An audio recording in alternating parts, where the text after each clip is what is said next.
we're here. Thank you. Anybody who's coming in here, appreciate it, man. I'm just getting the show underway here, man. Just getting the preliminaries done. Making sure I'm coming through on Facebook. Let me refresh that. Then ask a few questions if you can. Yes, I am. All right, man. Let me edit my audience on there. So you have to edit your audience on Facebook so everybody can, the public can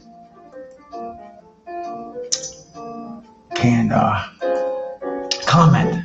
Otherwise, it'd be just they don't even, only my friends and the people that I personally invited, they will be able to see it.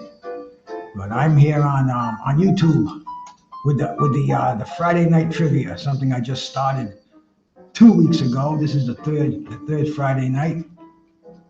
I appreciate anybody and all that came in here. I'm not going to stop till I get at least let's shoot for 15 people, 15 to 20 people. We can start this trivia contest. And it's a Friday night, man, because I'm just so happy if anybody comes in here at all, besides myself, because this is 8 o'clock on the East Coast. In my prime, I certainly wouldn't be here on a Friday night, but I am. My prime is in my rearview mirror, and I am here with an awesome little treat that I procured the day before yesterday. It's called Splits. It's what they call in the game. It's a concentrate. It's a little compacted container here. It says Splits on there, and on the bottom of it, it's got the two varieties that are in here. There's Sherb and there's GMO. And the Drunk Irishman. Here comes the old champ, man. Stop MMA, bro. Salute, brothers. Thank you for coming in here. And let me show you this stuff. This is interesting stuff. Check that out, man. It's half diamonds and it's half butter. Really, really cool combination. Really cool combination, man. I'll tell you, this is something special. We fire it up with the tool, and an interesting story, because like I said, I want to give everybody a chance to come in here. Last time I started early, people came in at the end and bitched, I came in late, blah, blah, blah. So I figured we'd come in here, talk a little boxing, get the buzz cooking, and then we do the quiz. And today we must wish happy birthday to Michael Nunn. Michael's second to none, 61 years old today. And remember that number if you're here for the quiz, 61. It fits in one of the questions further on down the line. But Michael's second to none. And as you can see that picture there, those three bald-headed cats there. You got Michael's second to none. You got James, Lights Out Tony, and you got Iran the Blade Barkley in the middle, man. And I've had the pleasure to talk to all of these cats, with the advantages of our YouTube and our internet systems over here. So let me see if I get a few more people to come in here and shout out the ones that did. And man, I'm gonna do a few hits on this because I just got this new dabbing tool yesterday because I broke my old one, and it's a story. I'll tell you this story, man. It's hilarious, especially tomorrow being 420. So this is like Christmas Eve, the eve of 420. My brother, Stop MMA, man. Stop Motion MMA. First cat in here, man. Salute, man.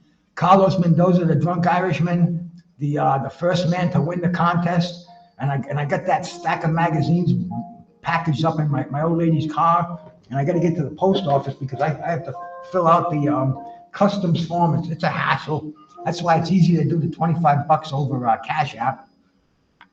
And it's even easier than that because I got a few super chats and I just give those away. It all works out. It all works out really, really nicely.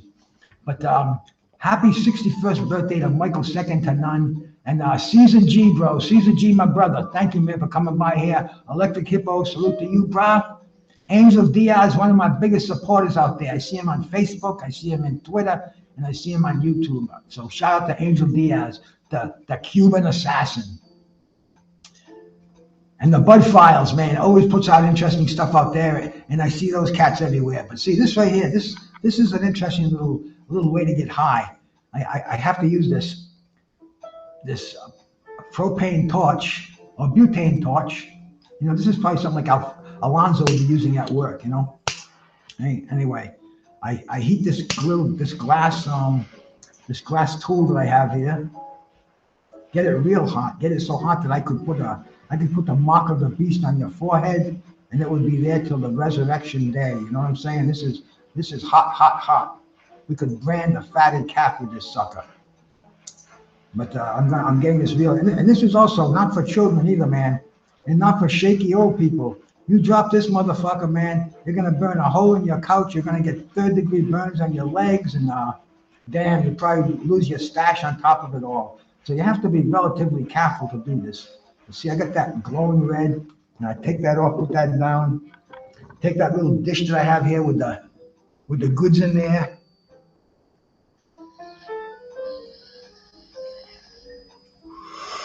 Just dab that a little. That's why they call it dabs, little dab. Don't go right on top of the old plop that's in there. Just dab it lightly. And man, I'll tell you, and this is being the 420 man that I am. My brother Daniel Berry, salute, bro. El Cuatro, salute, my brother. I also have these very, very delicious edibles. These are 100 milligrams per gummy. I've eaten 2 of them. I gave the old lady one earlier. She's already sleeping, man. She made me a nice pizza and a Caesar salad tonight, so God bless her. But I've done a couple of these, one about 15 minutes before the show started, and one around, I think we did around 3 o'clock, me and her popped one. And now we're just getting ready for boxing trivia. And is that music on okay? The microphone level okay? I got to get some earphones with a wire so I can make sure I don't speak too loud, and the microphone level. I got the soundboard, but all I can really hear is what I hear. Be careful with that. Angel Diaz, I was born careful, baby, and it's only THC, and it's the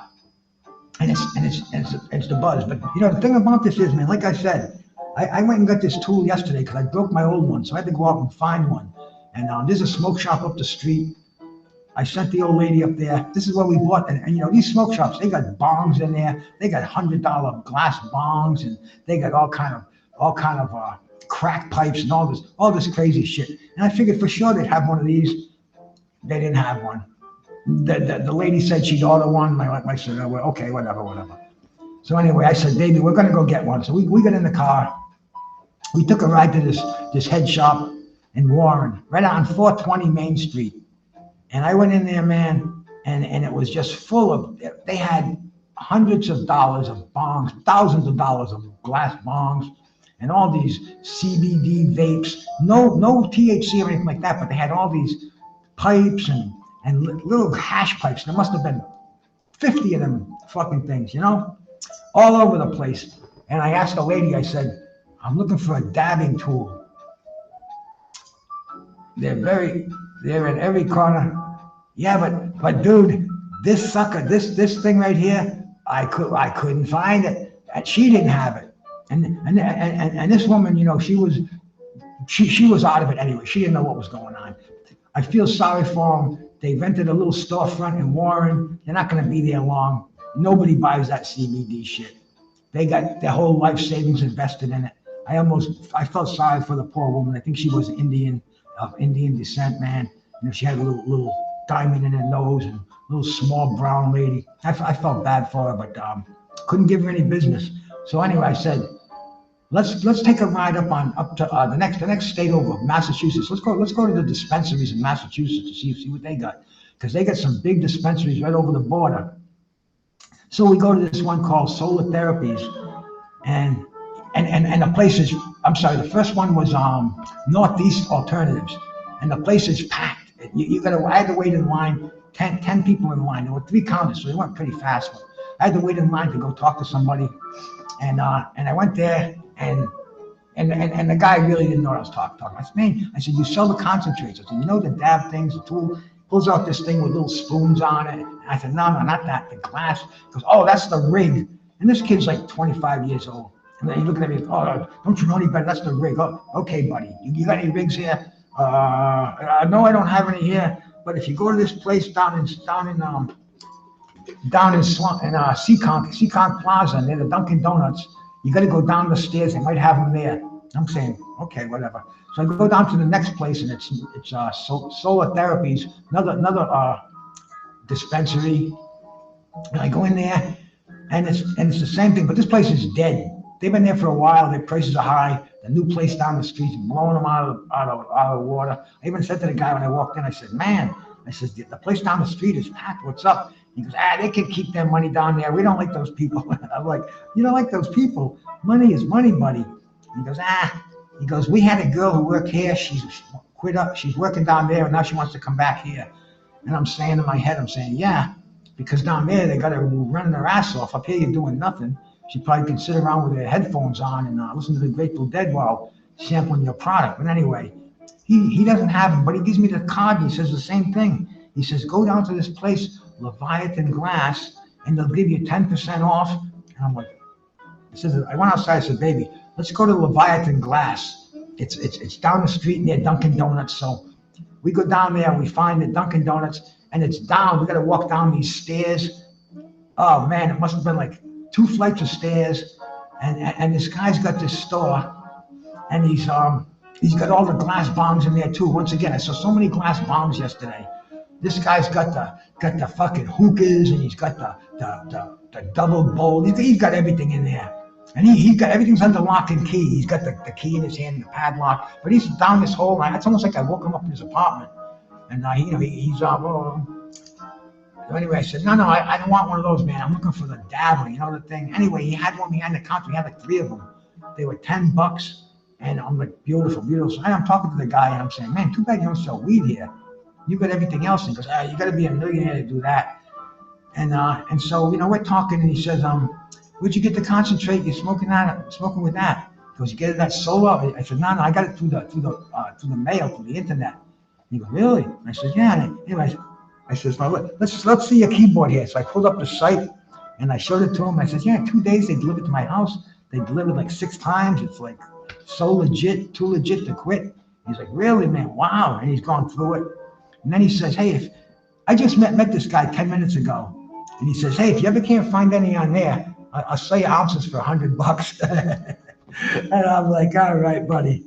All right, my man. But anyway, he sold me the thing for $10. The $10 off. He gave me this card where you punch it. You punch it every time you go in there. You spend $10. You spend $10 10 times. You get $10 off. I'm never going to see the guy again unless I break my what is it called now? It's not called my rig. In case I break my rig here. But anyway, I'm gonna do another hit on the rig, and we're gonna start the game a little bit. Oh no, we gotta wait till a few more people come trotting in, man. I think Demetrius Bright, I see you here, my brother. Thank you much, man. Nelly, my man, salute, bro. And yeah, we're gonna get this game started, I guess, man. No, I said I'm gonna wait. There's gonna be at least 10 people. It's not gonna be fair to have a good game unless there's 10 people. You guys see that press conference today? Wasn't that the shit, man? I'll tell you. 50 plus years of watching boxing, and I've never seen a press conference like that. That was a shit show. That was bizarre. I don't know if they're trying to sell this fight, if it's all the hype to sell the fight, or if it's if Ryan has really got these mental problems. Yeah, I'll tell you, it's a different boxing world out there.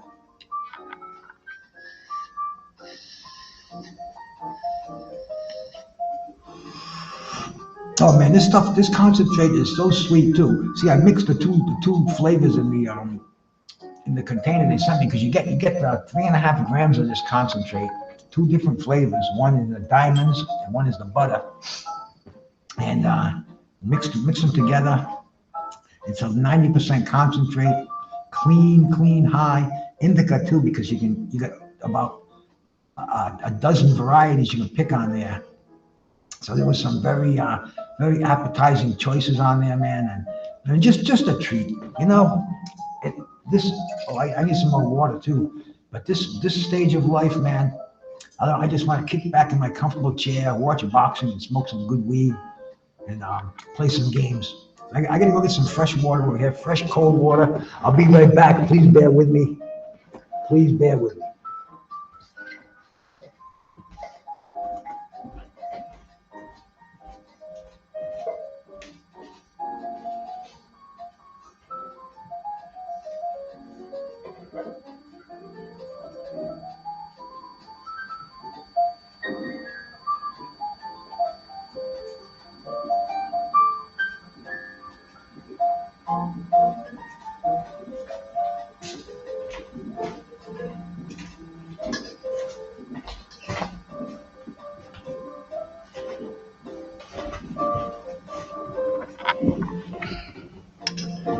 Okay, back again.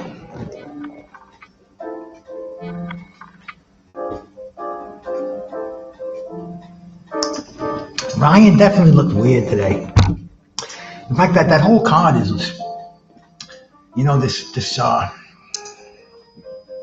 the June 1st card, and just the undercard, the 5-on-5. We know all those bouts. Everybody's looking so forward to them, but yet the card tomorrow, Ryan and Devin, the undercard is weak to say the least.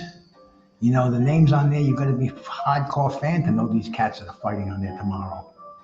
And this is in New York City. This is how you sell a card. This is crazy. See, back in the day, a fight like this would be Saturday afternoon, Wide World of Sports. Maybe even we'll go further a little bit to cable, and this could be HBO prime time.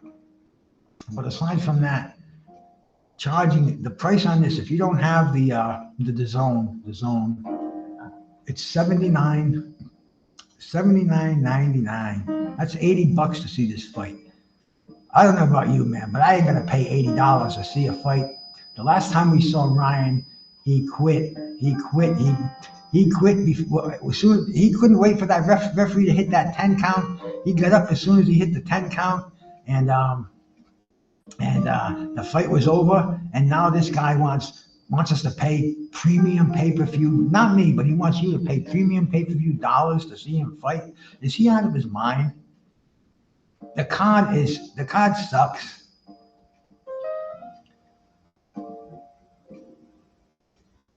I don't know those cats. Demetrius Bright, Kurt Scooby, and Dakota Linger. Are they? I may check it out later, but hey,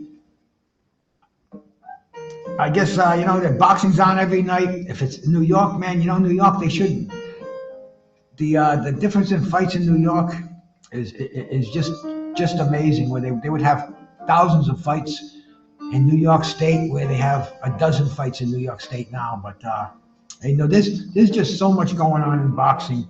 I'm really excited for it, man. Tomorrow, I'm excited for tomorrow, man. I can't wait to see Ryan and Haney in the ring. That's just going to be so much fun. They went at it.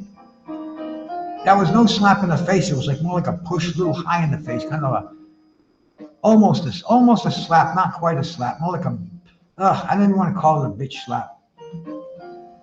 But there's hot tempers going on in there, and is it all for show? Is it all WWE stuff? I don't know, man. I don't know.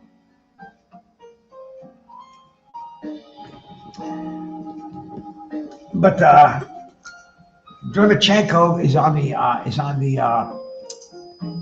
they don't even call it the undercard. They call it the free part of the card. The main event has a couple of fights of its own on the undercard. It's just going to be a long day of boxing, and you have to know these fighters. For the average fan, they're not going to pay for this and sit through it. And the main event probably won't come on until midnight, at least midnight. It's just so many undercard fighters that are going on this fight. But I'm going to do another hit, and we're going to start the game regardless of how many people we got in here. This is going to be a test of your knowledge. These are questions that I took from my memory. I verified them all by going through my magazines or going on different boxing sites and finding out if I was correct. In some cases I wasn't, so I had to replace it with the correct answer. But it's going to be fun, and they're not going to be simple. Don't be afraid to guess. It's a multiple choice. You have a 25% chance. And like I said, I'm going to cash app you 25 hard-earned dollars at the end of this, man. It's a pleasure to give it to the winner, you know, because you're going to earn it. This is not going to be easy. Let me do one more lung buster, and we'll start the show.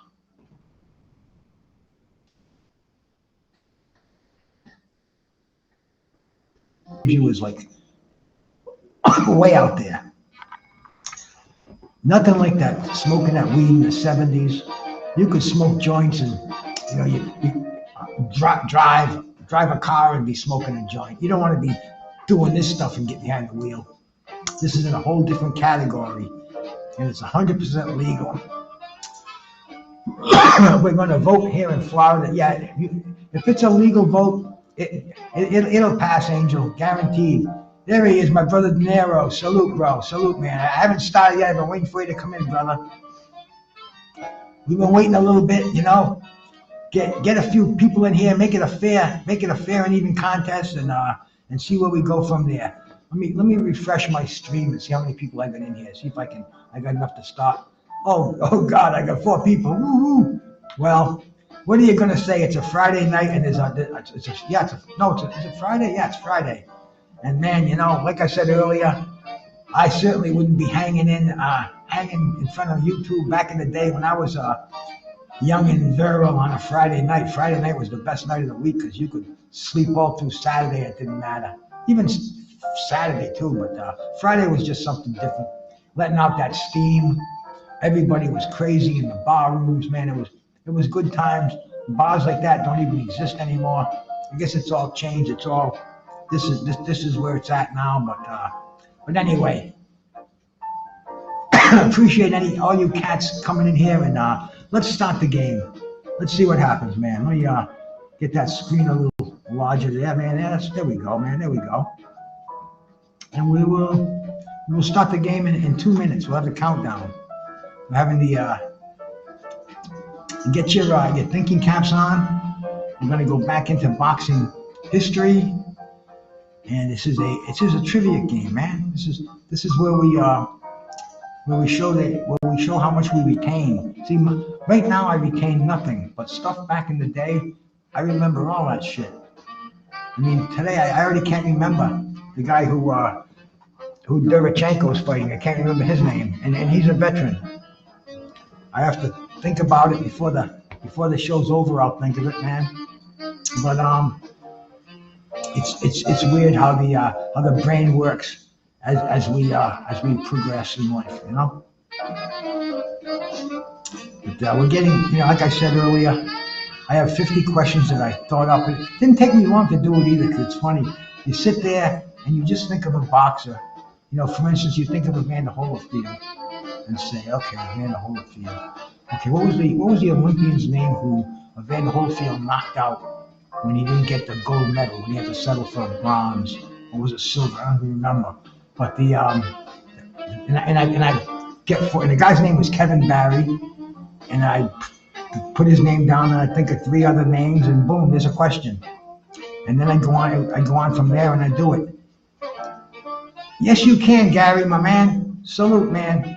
As long as you sub to the channel and I can see your name in there, you're in here and you're in time, brother. So appreciate it. Make sure you give us a thumbs up, and you're definitely part of the trivia family over here. You get a chance to win $25 if you get first place here, man. This computer program's got it figured out. It's not only how accurate you are, but it's how fast you are. So if you're going to just get the right answer, you're going to get the credit for it. But when it comes down to who wins that question, it's the one who gets the fastest and the right answer. So here we go. Here's the first question. Is everybody ready? Archie Moore has the most knockouts in boxing history.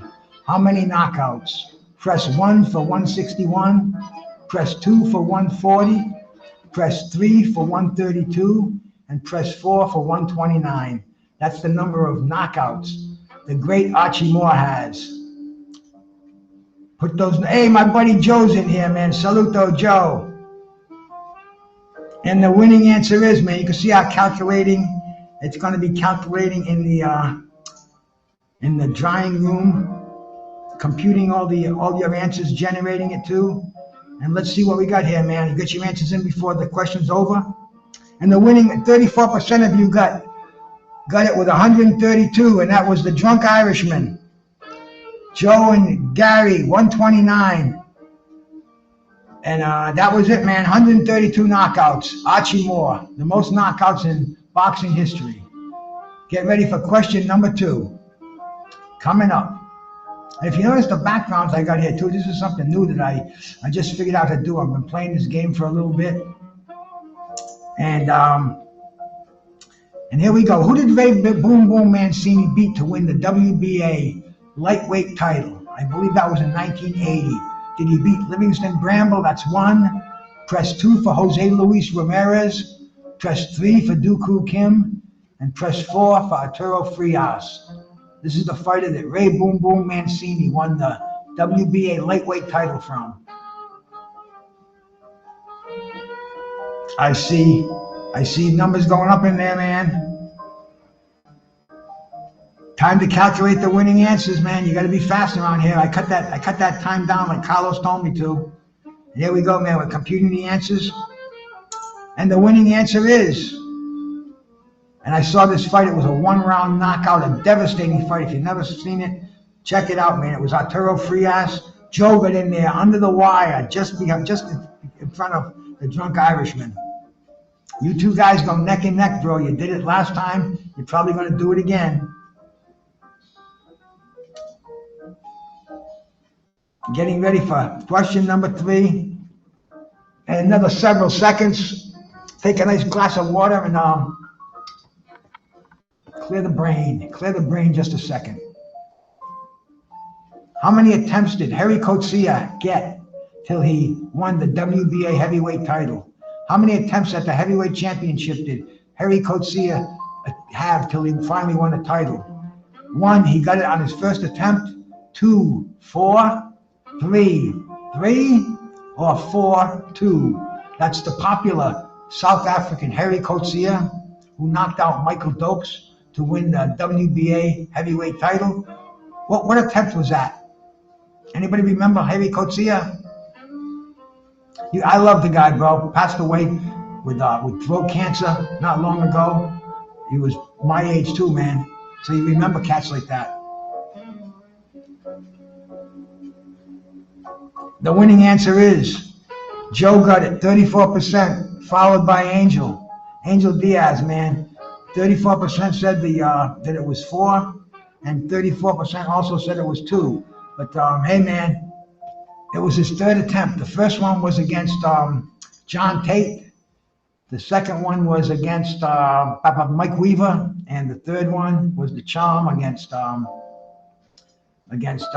Dokes. Let's move on, my friends. Traveling Fools, my brother. Salute, man. Salute.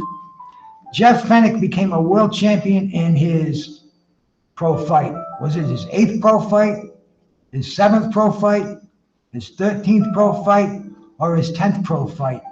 That's Jeff Fenech, Australian champion. He was an Olympic gold medalist. He was kind of like Lomachenko. Shout out to Traveling Fools. Shout out to Adari Panan out there, man. Let's check this one out, man. Jeff Fenech. Jeff Fenech was tough as nails. Time to compute. You got to be fast over here. We ain't fucking around, man. Bernard, how we doing, brother? Bernard Burton, salute, man. Let's compute 7. We got a wise guy.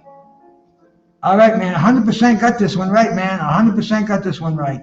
His 7th pro fight. But that's only 2 of you cats voted?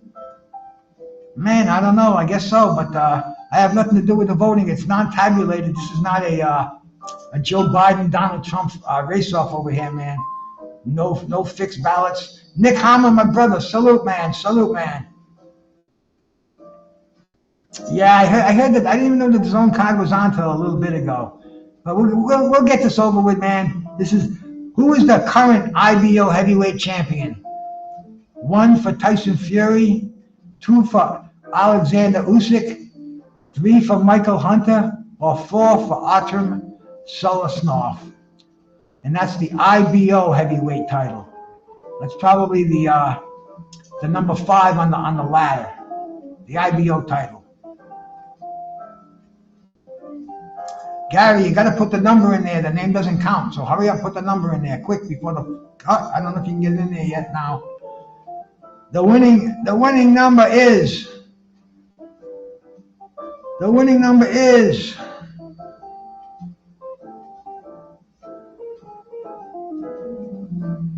number 2, Alexander Usyk. AJ Fury kind of gave it a little prestige. He used to bring that title belt to the ring with him all the time, and now Usyk does. So, one of these days, man, maybe the IBO title will be, you'll the first 5-belt champion in the era. So here we go, man. Let's go to question number 6. We got 50 questions to go, man. So let's get them going. Let's get them going over here. How many heavyweight champions came from the state of Kentucky?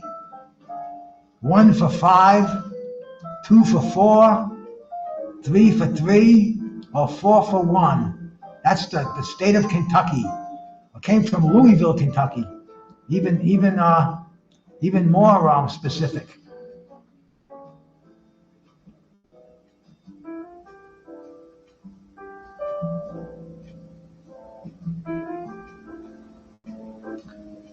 This may surprise you, but here's the winning answer. Bernard, are you pigeon or Mad Chat or is it MRP out there? But the winning answer is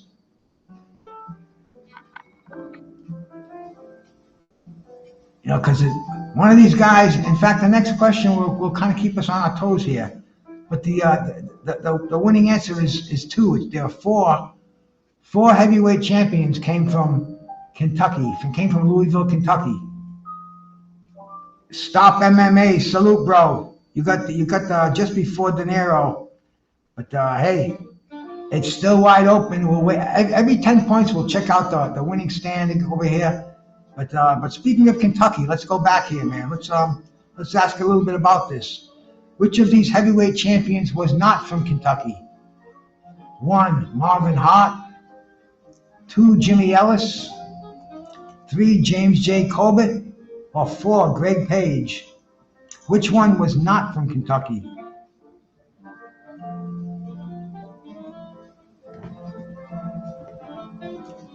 Which one was not?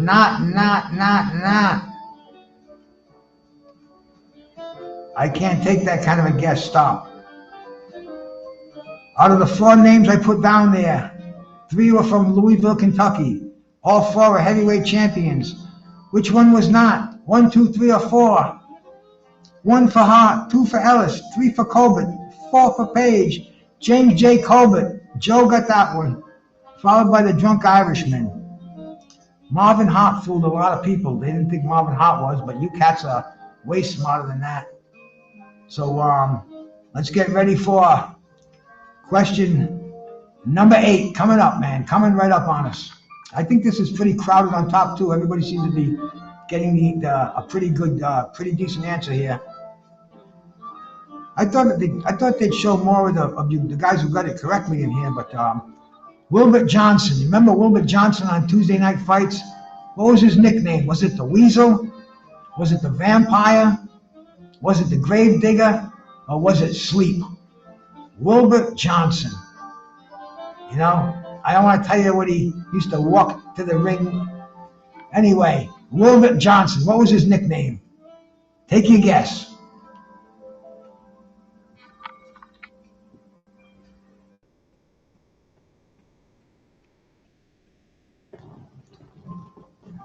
Angel. That doesn't count. All you're doing is giving the competition either right or wrong. But here it is, man. Here it is. And of course, man, I think everybody should know this one out there. You're all wise old veterans of the game. It was Wilbert the Vampire Johnson. He used to walk to the ring with a cape. And I think he even wore the teeth. But Wilbert the Vampire Johnson. A character in the 80s. If you haven't been there, man, you'll have to Google him and check out some of his fights on Tuesday Night Fights. Or man, I don't even think there are Tuesday Night Fights on. I think they're banned from the okay. Former WBA light heavyweight champion Mike Rossman. He won his title and he lost his title to the same fighter. And who was it? 1 for Victor Galindez, 2 for Miguel Angel Cuello, 3 for Matthew Saad Mohammed, and 4 for Dwight Mohammed Qawi. That's Mike Rossman, the Jewish bomber. Who did he win and lose his title to?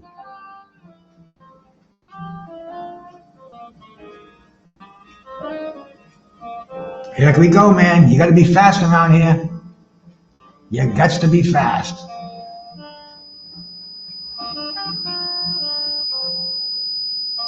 The answers are being computed. And the winner, of course, man, this was Mike Rossman. You had to love the guy. Tough kid, man. Always gave 100%. Unfortunately, Victor Galindez got busted up in the first fight, and he lost to Mike Rossman. No, it wasn't an immediate rematch. Rossman defended against a guy named Aldo Travasaro, beat him, and then in the rematch with Galindez, I believe it was at the Superdome under Muhammad Ali and Leon Spinks too. Okay, what was Lou Duva's restaurant's name? See, I gotta pause these so we can talk about him in a little here. But Lou Duva's restaurant, man, was it Duva's Kitchen? Duva's Italian Kitchen for 1. 2, was it Mama Duva's? 3, was it Lou's Lunch? Or 4, was it Lou Duva's Seafood Grill and Sports Club? Lou Duva's restaurant in Newark, New Jersey. Landmark operation, man. All the fighters used to eat there. Curtis Anderson used to talk about it all the time. What was the name of the place?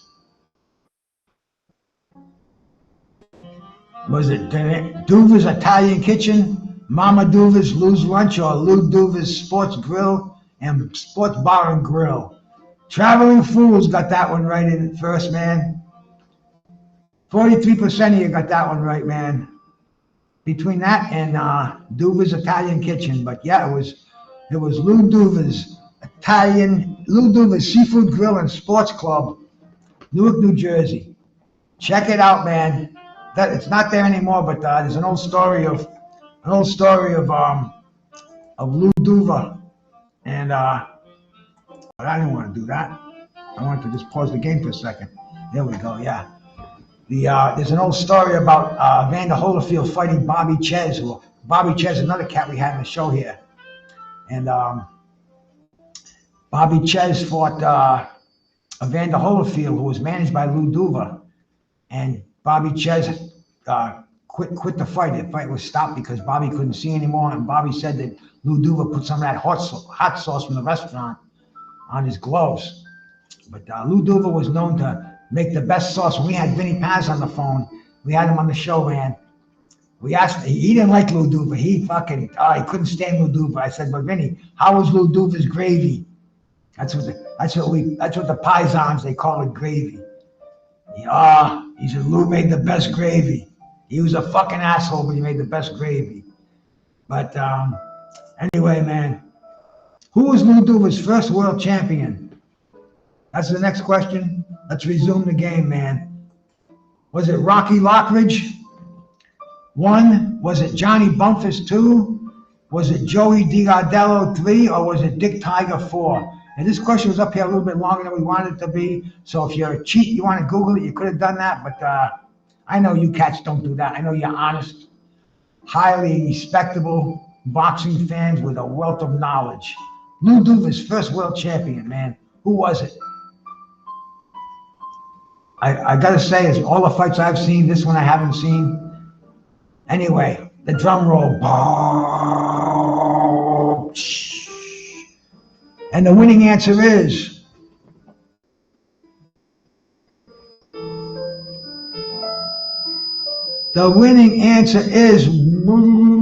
Joey Giardello. Nobody got that one right, man. That was a tough one. But yeah, Lou's been a trainer for a long time, man. Lou trained him right out of World War II. You know, Lou was a trainer in the 50s and long time. But that's Lou Duva's first baby right there, man. Joey Giardello. Let's keep going. Maybe these are too hard for you, man. Maybe I should kind of dumb my boxing knowledge down. How many times has Evander Holyfield won a major title? If you cats don't get this one right, won a major heavyweight title. Gotta watch myself on that one. How many major heavyweight titles has Evander Holyfield won?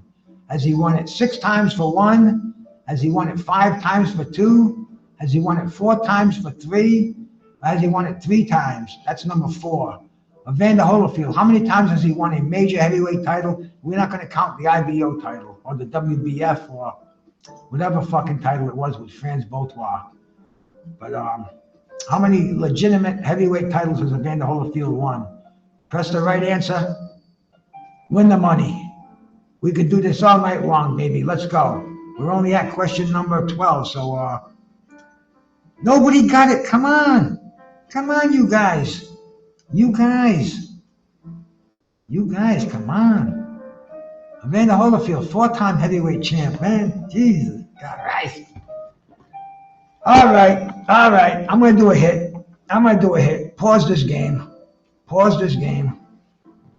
We're going to take a quick look at the standing here. Just for the hell of it.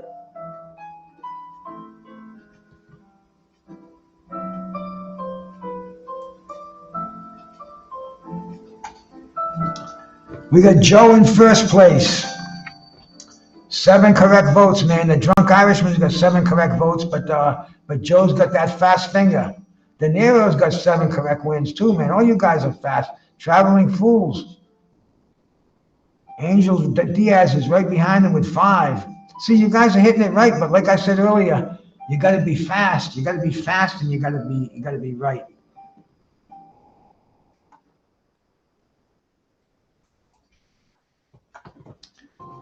We'll get right back to the game. Let me do another blast here. See, I'm starting to learn this thing on Traveling Fools. I can put the backstop in here. What day did Muhammad Ali win his first title? Was it March 7th, 1965? That's number 1. 2, was it February 25th, 1964? 3, was it December 6th, 1963? Or was it 4? Was it April 15th, 1964? The day that Muhammad Ali became heavyweight champion of the world. When was it?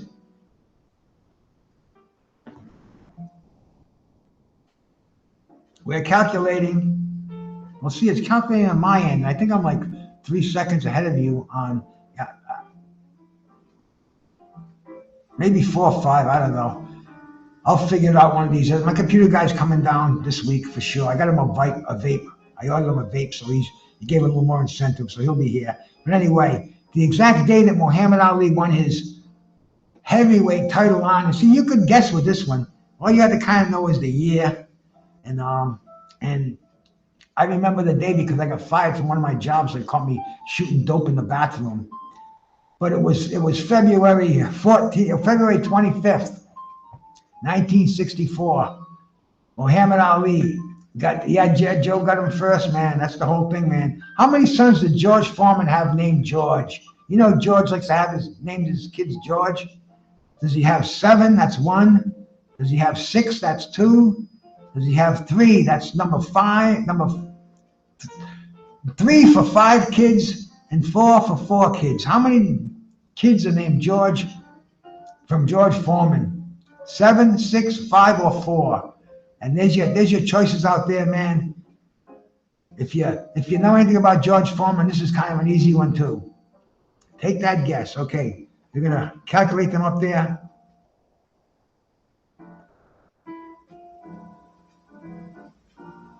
Put the answer up there, and I'll take a break so I can do a lung ripper here. We can continue this game. See, that's not what I want to do. I want to pause the game. There we go. See, I keep pressing remove from auto layout. It's weird. I'll get it sooner or later. Boom, boom. Get me back again, you know. Right now, I'm going to do a little bit of Alonzo Amazing Welding over here on the tip of my rig. New word I learned yesterday. Put in my place, like I said, by this. What do they call him? Bud tender.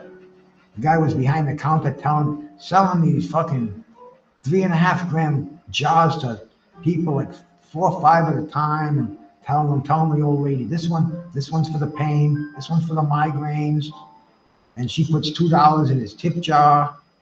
Man, I'll tell you, it's as alien to me as the way that they sell the weed today as boxing is from what I grew up watching. Same fucking thing, man. I'm an alien in this world. Let me put my drip there. Okay, I almost lost my stuff.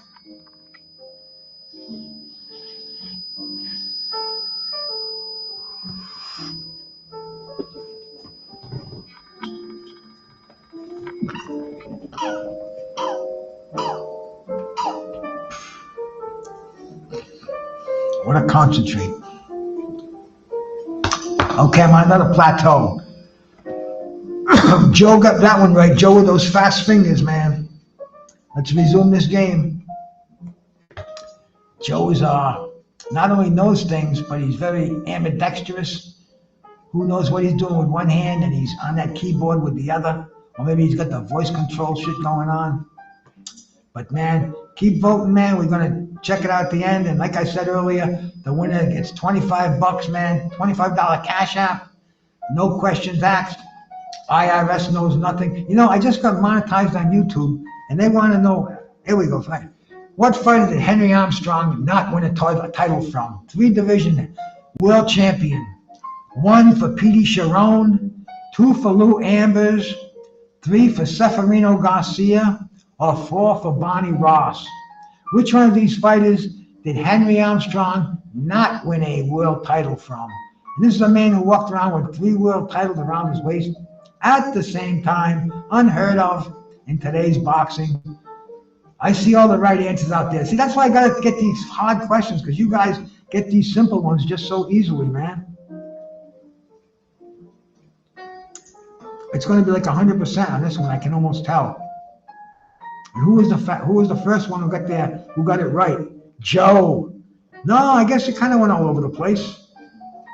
Well, somebody voted for Lou Ambers, but yep, Seferino Garcia, and I believe that was for the middleweight title. He won all 4 belts, but he didn't win the middleweight title from Seferino Garcia, but he won the featherweight, the lightweight, and the welterweight title, respectively, from Petey Sharon, Bonnie Ross, and Lou Ambers, man. Shout out to the great, legendary Henry Armstrong. I talked to his grandkid on Facebook. Maybe I'll get him on here. Iceman John Scully had 1 shot at a world title. Who was it? Was it Vincent Van Gogh, 1? Was it Michael Nunn, 2? Was it Henry Mask, 3? Or was it Bracasino Roccaggini? I don't know how Vincent Van Gogh got in there. Did I put the wrong name in there? Well, no, I didn't, because the name's in there. But anyway, man, John the Iceman Scully, 1 shot at a world title. Who did he win it from, man? I don't know how Vincent Van Gogh, it must have been in there, and it must have got stuck in there. But anyway, man, Iceman had to go to Germany. He fought Henry Mask. Adari got that one right. I don't know how Vincent Van Gogh got in there, man. But anyway, a couple of you guys voted for Michael Nunn, but no, he fought Michael Nunn. Michael Nunn didn't have a world title at the time, and he didn't win it. But anyway, man, it wasn't Roccaggini either. It was Henry Mask. And happy birthday to Michael Nunn, man. His birthday today. So shout out to the second to none.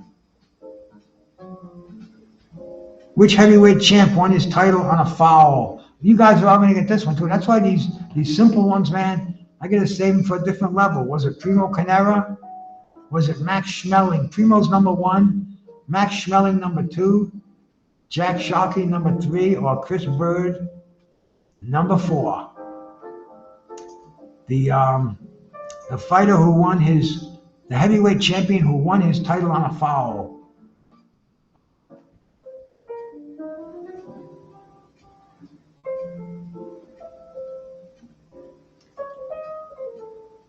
Little discrepancy here, but we all know it was. The fighter who was involved in the fight of the century with Joe Louis. Max Schmeling, 86% got that right, man. 15% said Jack Sharkey. Nobody picked Bird or Primo Carnera, which are very possible, very possible.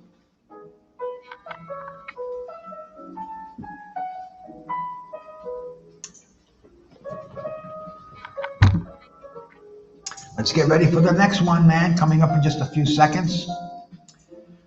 Which heavyweight champion died the oldest? Was it 1 for Max Schmeling, 2 for Jess Willard, 3 for Jack Sharkey, and 4 for Jack Dempsey? I believe it was 91. But which one of these 4 heavyweights champions died? Who was the oldest when they died? And it wasn't that long ago either. If you're smart, you have the obituary. My wife saves things like that. They turn yellow when she gives them to me, so she wraps them up in cellophane. I don't know why, but anyway, we got a few of them in there. Kind of dismal when you think about it. But anyway, the fighter who died the oldest, man, it was Max Schmeling. And 72% of you got that, led by Joe. Goodbye, Joe. We got to go, mio mio. Let's get ready for the second one to come in here, man. Give me a chance to do a quick blast, possibly not. What do I have, 10 seconds? Nah. Unless I put it on pause, which I'm going to have to because I want to do another blast before I start this again. So bear with me, if you will, please. See, that's the thing, traveling fools, if you're still here. I know you are, but hey, Nick, salute, my man. Much love. Hey, Roland, thank you anyway, brother. Thanks for coming by, man. Vaughn, salute, brother. Nick, I was taking part in this, bro, but I'm so mad. Hey, man, no problem, Nick. I know you'd ace it if you were anyway, and you got to give some of these guys a chance, so maybe it's better if you didn't, brother. I am taking just a little break in the action myself to do my Alonzo torch work on this rig that I got here. Weld that tip. What do they call it? Braze it or whatever. Get that sucker ready to tattoo you.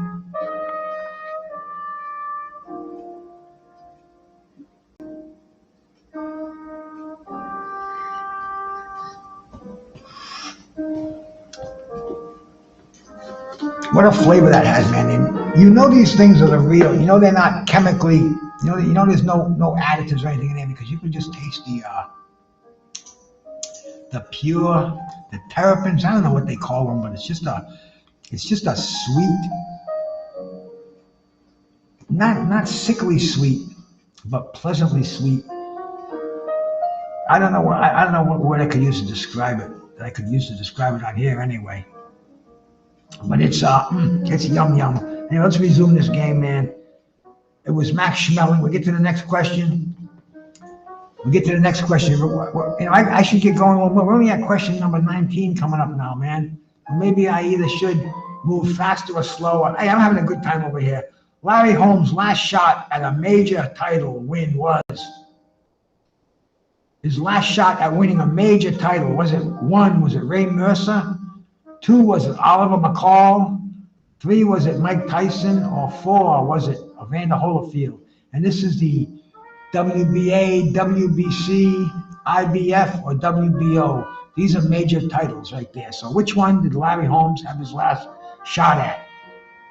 Time to compute. You got to be fast around here, man. Maybe I set these too fast.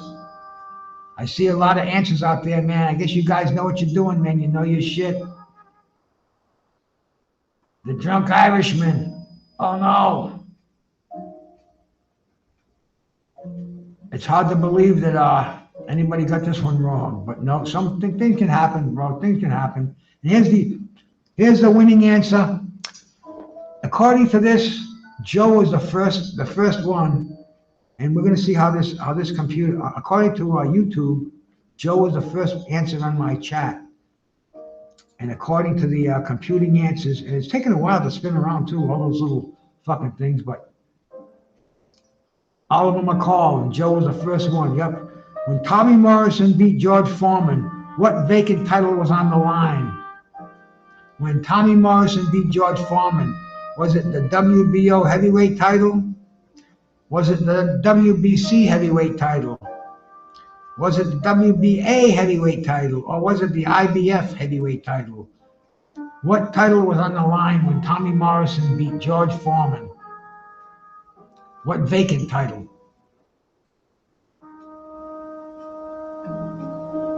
I got a lot of fart smellers out here. Yeah, see, I'm over here reaching for a bomb because it's so much easier to do than do my torch work and then dab. But here we go, man. Here's the right answer. I'm high enough. I don't really need one. It's just a habit that I have. And maybe I'm not high enough, but here we go, man. What title was it that Tommy Morrison won when he beat George Foreman? And the title didn't even mean that much back then. You know, they kind of like didn't even give a shit. They dropped it. They vacated it. The heavyweight WBO heavyweight title got vacated a ton of times, but it was the WBO title. All right, who was the first WBA WBC? And Joe's smoking them, by the way. The first WBA/WBC junior middleweight champion in boxing. The first junior middleweight champion that had the WBA and WBC, was it Sugar Ray Robinson? Was it Ralph Dupas? Was it Joey Giambara? Or was it Denny Moyer? The first undisputed junior middleweight champion of the world. Come on, hey, I see the historians out there, man, but I see a lot of wrong answers, bro.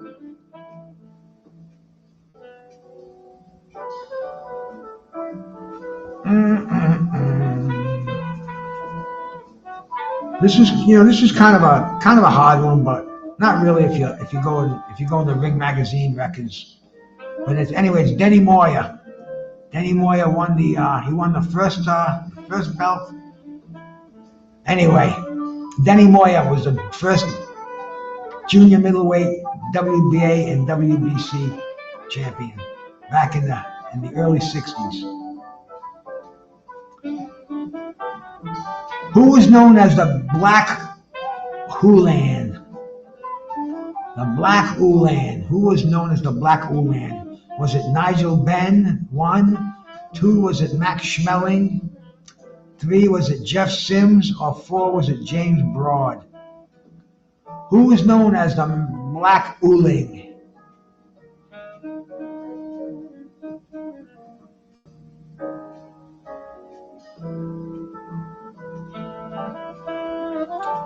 Time to compute.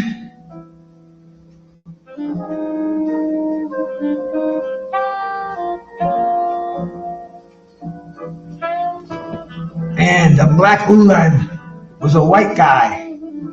So that eliminates 3 guys from the list right there. And of course it was Max Schmeling. Now we're going to the next question, please. This is weird, man. Traveling Fools. The computing thing on my screen is still buzzing around, and it comes up on the other one. Hey, G5, my brother, salute, man, salute. When Joe Calzaghe defeated Bernard Hopkins, what belt did he win? Did he win the WBC super middleweight title? That's 1. 2, did he win the WBC light heavyweight title? That's 2. 3, did he win the ring light heavyweight title? Or 4, did he win the IBF light heavyweight title? That's Joe Calzaghe beating Bernard Hopkins. What belt did he win in that title fight? I'm gonna compute the answers right now, man. Got to get those votes in fast. But yeah, see, my live reaction stream is still spinning around, and the one on the YouTube screen is going to show the answers before that one does. And I know that's a lot later than you, but it was the ring light heavyweight champion. I'm going to pause this for a second. Yeah, this was actually behind that. That can't be. This is some strange stuff. But yeah, it was the ring heavyweight championship. That was the only belt on the line. You know, when Joe Calzaghe beat Bernard Hopkins, a lot of people say, oh, wasn't that the light heavyweight? Wasn't that the super middleweight? No. That was the Ring Magazine belt. That kind of shows you how much stock that the belt had, how much weight that it carried. Okay, man, let me resume this game here, and we'll get to the next question.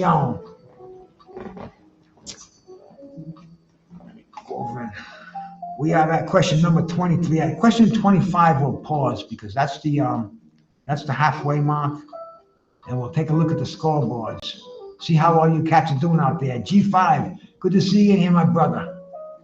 I got to pay attention to the chat here. What three division champion was born on this day in 1952? His birthday today also. I didn't want to give it away, man. Was it 1 for Wilfredo Gomez? 2, was it Wilfred Benitez? 3, is it Julio Cesar Chavez? Or 4, Alexis Arguello? 3 division champ. Whose birthday was it today?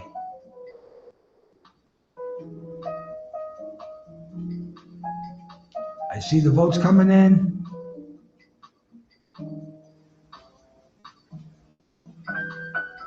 And it's crazy, but my thing should be done computing. But yet I'm seeing my YouTube screen, which is about 5 seconds behind me, giving me the answer before I get it from the other one. But it was Alexis Arguello, man. Alexis Arguello's birthday would have been today. I think he's probably, I think he was a year older or younger than me. He's a 70 today or 68 today. But anyway, Alexis Arguello. And we'll get ready for the next question.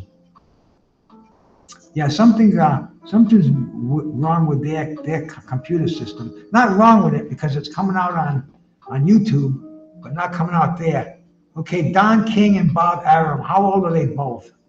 They're both the same age. Are they 93 for 1, 2 for 92, 3 for 91, or 4 for 90? That's Bob Arum and Don King, the godfathers, the senior citizens of boxing. How old are those two cats, man? You know, when people know that they were veterans, they say, what side you fight on, the north or the south? They're fucking ancient, bro. Them fucking crusty old pamper wearing fucking old fucking saviors of boxing. And here we go, man. Let's computate that answer. What's it gonna be, man? How old are these cats? 93, 92, 91, or 90? We all know the answer to that, man. The answer is 92, man. Traveling Fools was the first one in there.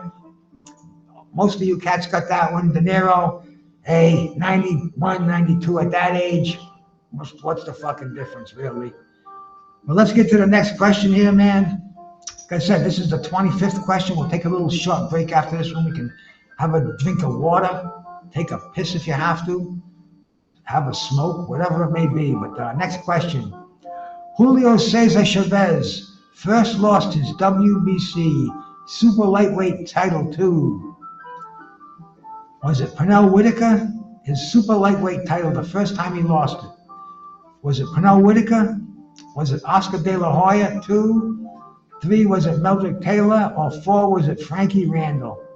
This is the first time Julio Cesar Chavez lost his WBC super lightweight title, a title that he seemed to have gotten again. And anyway, who was the guy that beat him the first time on a tremendous upset?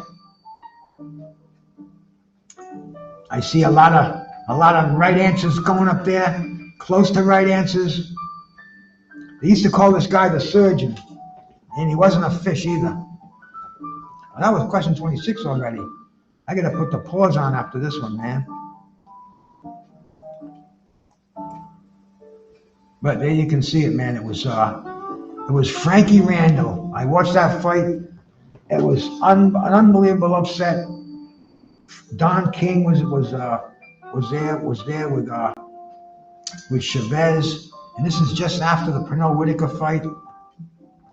And Chavez looked at Don King, and you could hear it in the TV. Don King said, "I can't do nothing." You know, Chavez was looking at Don King like, "Hey Don, I got out of these fights with Pernell Whitaker and with Melvick Taylor. You gotta get these officials on my side here. Don King just, I mean, he was knocked down. It was a unanimous decision. Everybody could see it. Anyway, man, Frankie Randall. I'm gonna do a little more torch work here. Let's take a look at the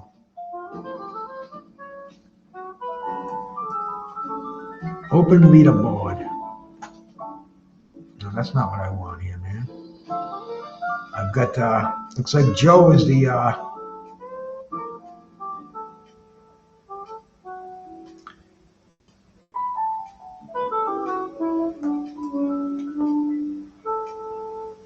I'll display it. I was just looking at it in the back. We'll display it. I put the Thomas Hearns cover in the background there. A little clever, I thought, on my part. But anyway, man, makes it a little more interesting, keeping it with the spirit of the game. But as we can see, man, Joe is in first place. Joe with that fast finger and that fast mind.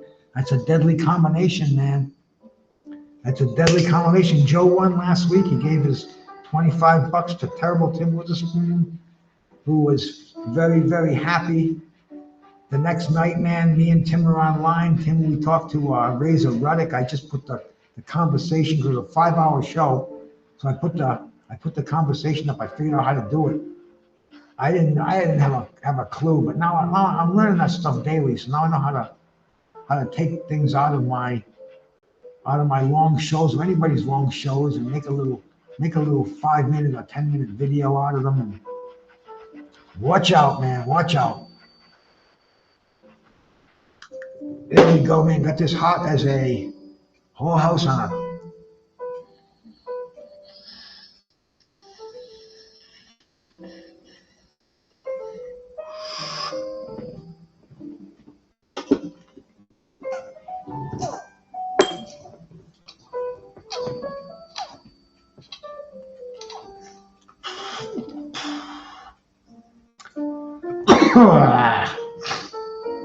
as hot as the elevator at the Gemini Hotel. That was a little whore joint in Providence, Rhode Island back in the 70s.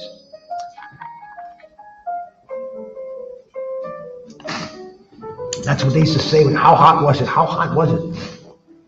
Anyway, let me resume the game here.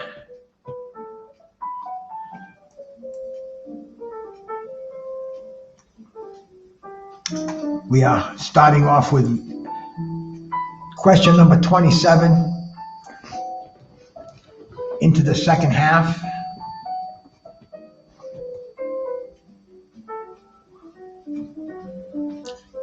In the tragic Emil Griffith-Benny Parrott match, what title was on the line? 1 for the WBC Ring World Welterweight title, 2 for the WBA World Welterweight title, 3 for the WBA Light Middleweight title, or 4 for the NBA Ring and Lineal Welterweight title. This was the tragic Emil Griffith-Benny Parrott rematch or trilogy. But anyway, man, what title was on the line in that fateful match? I see some correct answers coming in there. Smart guys.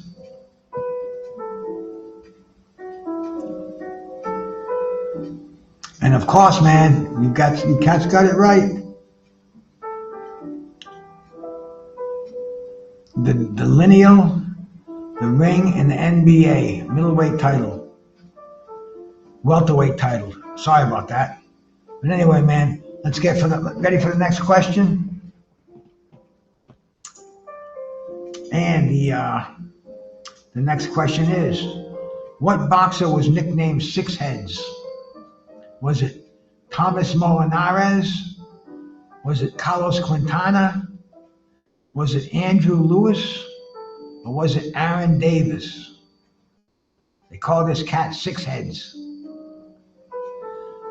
I always liked that name. And I was sorry when he started to lose. But who was it, man? What was his name? They called him Six Heads. Time to compute the scores, man. And if you ever watched the welterweights back in the was it the 2000s, the early 2000s, man? Of course, it was Andrew Six Heads Lewis from Guyana. Wore a welterweight title. I think it was the WBA, but I don't think there was ever a name before or after Six Heads. So that's a bit of a Joe with those fast fingers once again, man. Getting in under the wire, under Traveling Fools. You guys are getting neck and neck, but Joe's quicker with the finger. What fighter was known as the Fighting Fisherman? Was it 1 for Ivan Durrell, 2 for Thomas King, 3 for Johnny Fisher, or 4 for Gene Tunney? The Fighting Fisherman.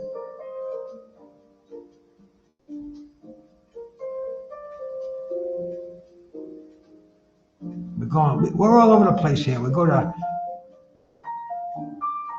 modern history, we go to recent history, but the Fighting Fisherman had a tremendous fight with Archie Moore, one of the most amazing fights in Canada, and it was, of course, man, it was Ivan Durrell, the Fighting Fisherman. He lived in a town. They had a tsunami, a tidal wave that wiped out half of the town. His family, his friends. I mean, it was tragic, and it was never the same after that. But former light heavyweight champion of the world lost Floyd Patterson. I mean, Archie Moore won a title. But anyway, man, Joe got this right, man. Joe's smoking this contest. I don't know if we're gonna let Joe play anymore. Joe's like, he's just too smart. How many boxers have he gained the heavyweight title in an immediate rematch? An immediate rematch. I mean, you're gonna have to go. But anyway, was it 6 fighters? 1? Was it 2 for 5? Was it 3 for 4 fighters? Or was it 4? Was it 3 fighters? Immediate rematches. Think back, just like Ali and Liston. Think back, like I guess that's the only one I'm gonna tell you. But get those thinking hats on. I see Joe in there. Adari might get under the wire. Might have beaten out Joe, man. De Niro, a strong one at 3. I wasn't even sure on this one, man. So let's see who it was, man. The winning computed answer is 4. De Niro got that one right, man. And they were Lennox Lewis. They were Clay Ali. They were oh shit, man. Let's pause. Let's think of these here. Let's pause this game. Okay, man. Like I said, it was 4. It was Cassius Clay with Sonny Liston, and then it was Floyd Patterson with the Swede, and then it was Lennox Lewis and Riddick Bowe, and it was Lennox Lewis. I mean, not Riddick Bowe and Evander Holyfield, and then it was Lennox Lewis and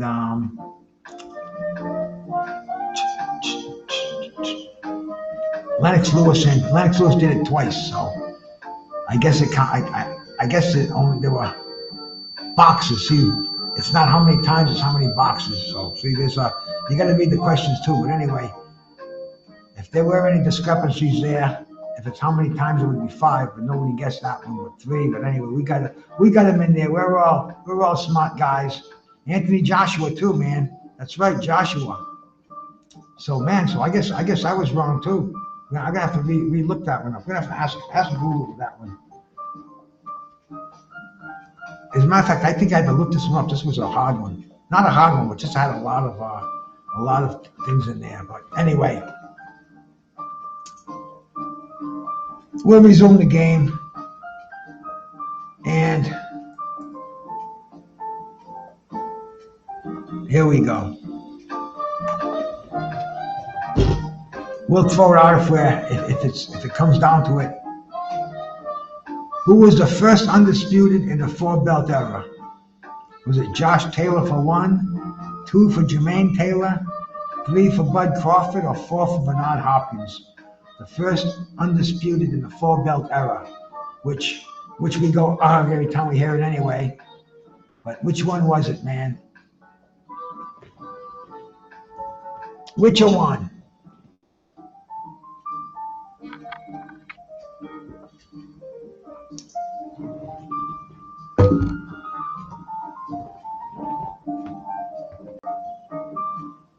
Oh, I know what it was for the four. It was for undisputed. How many fighters we gained undisputed? And the answer here, the first undisputed in the four belt era, Bernard Hopkins. That was by Traveling Fools. This was spread out all over the place. A lot of discrepancies, but the correct answer, like I said, D-Ray, salute my brother. The correct answer is Bernard Hopkins, B-Hop. Let's get on to next question. What fighter fought Sonny Liston and Muhammad Ali, and his nickname was the Big Cat? Was it Sonny Banks? Was it Mac Foster? Was it Ernie Terrell? Or was it Cleveland Williams? They called him the Big Cat, and he was no pussy. He was shot. He was pulled over. Some kind of fucking racial profile bullshit. And it was fucked up. He was an amazing fighter when he fought Liston. Not so much when he fought Ali, but anyway. The Big Cat was Cleveland Williams, known throughout boxing as the Big Cat, and Big Joe got that right with 100% of you guys got that. Joe was the fastest one with those quick Irish fingers of his, man. Look out. Traveling Fools and Joe are running close neck and neck here, man. But Joe's got those fast fingers, and we can't dispute the computers. Like I said earlier, man, this isn't Donald Trump versus Joe Biden here, man. No recounts going, no recounts allowed. Lennox Lewis was defeated by Hasim Rahman in 2001. What excuse did he give his promoter for this lack of focus? 1, was it too much partying? 2, was it money problems with Don King? 3, was it his father died recently? Or 4, was it he was filming Ocean's 11 at the time? What excuse does his promoter give for his lack of focus when Lennox Lewis was knocked out by Hasim Rahman?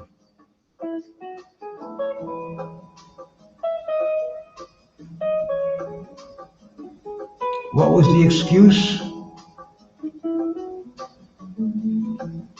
We all know it.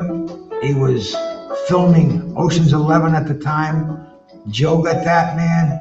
Followed by the drunk Irishman. 40% said his father died recently.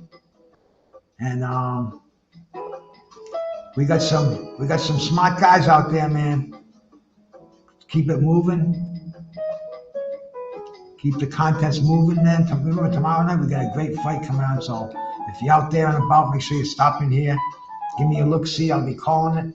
I'll be partying it's 420. In what year was boxing first added to modern Olympics? Soon to be taken off, they say. Was it 1920? Was it 1908? Was it 1904? Or was it 1900? What year was boxing an Olympic sport? What say is?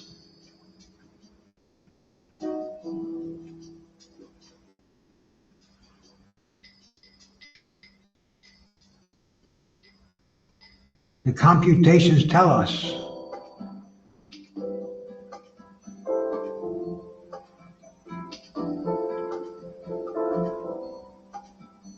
That it was the 1904 Olympics. Traveling Fools got under the gun, man. I would have guessed this one myself, but hey, that's what it's all about in the trivia. Time for a pause in the action so I can do a token the bomb. We look over at let me look over in YouTube over here, on Facebook rather. I haven't seen anybody. I guess when you get this hooked up with StreamYard, you can see what's going on in Facebook. But yeah, let's see. I got 5 people watching me over there, but nobody's commenting or anything. But hey, this is multimedia on a Friday night, bro. I think I'm doing pretty fucking good if I got 2 people watching the game. We got 13 in here, man. I'm gonna fire up the rig. I gotta keep remembering that, man. I went into that place yesterday and the bud tender kind of put me in my place. And it felt like I said earlier, I said the tool, and he pulled out this thing like a Swiss Army knife. It had a little spoon at one end. It had a little poker at the other end, and it's like and I can use a little fucking piece. I use a little piece of metal to take it out of my container and put it on the dab tray. But he said, no, that's not. This is a tool. You want a rig? He said, okay, well, you got any rigs? He said, no. What the fuck, yeah. Tell me where can I get one? And he did anyway. I got it, and that's Tyson Fury. Did he meddle? Or he didn't? And what metal?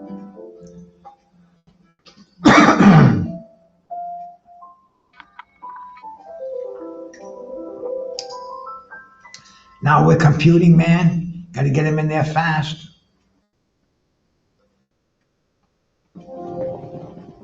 This water tastes so good, man. And the answer was, man, Tyson Fury never won a medal, man. Joe was the first one to get that one right. 86% he is all, man. We're not gonna name names, but one of the smartest here just fell a pace behind the champ. So here we go, man. We got the boxing, the front runners. You're all front runners in here, so I really can't say, but these guys seem to be winning the games, man. They're fast with the fingers, fast with knowledge. What was the name of Roberto Duran's biography? Was it called Pound for Pound? Was it called I Am Duran? Was it called Hands of Stone? Or was it called El Animo? And I have it right here too, so I can show it to you if we have to go that far. But the name of Roberto Duran's biography, what was it? Put your guesses in there.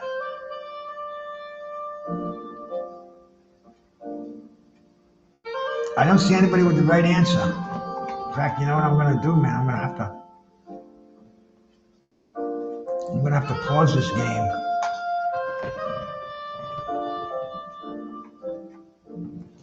Give me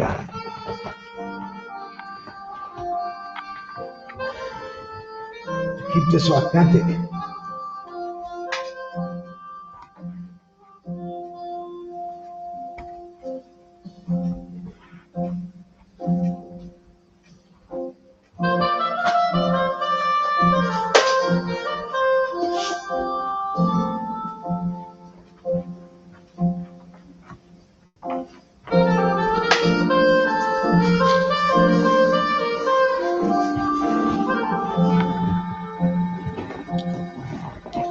Just to keep with the times here. Now we'll resume the game, and I can show you, man. I Am Duran. That is my autobiography. Roberto Duran. My wife bought it for me in the dollar store a couple of years ago. Amazing what you can find, man. It was a good read. I see 15% of you said I Am Duran. Nobody, that was Drunken Irishman. Drunk Irishman knew that one, bro. Where were the Marquess of Queensberry rules drafted for in boxing? When were they drafted in boxing? Was it 1969? Was it 1870? 2, 3, was it 1867? or 4 was it 1860? The Marquess of Queensberry rules. What year were they drafted in boxing?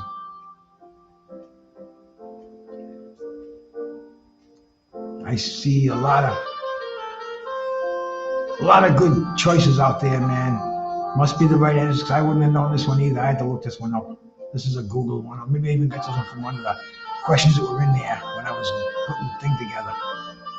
But let's see how your knowledge of boxing is, man, because this is a good one.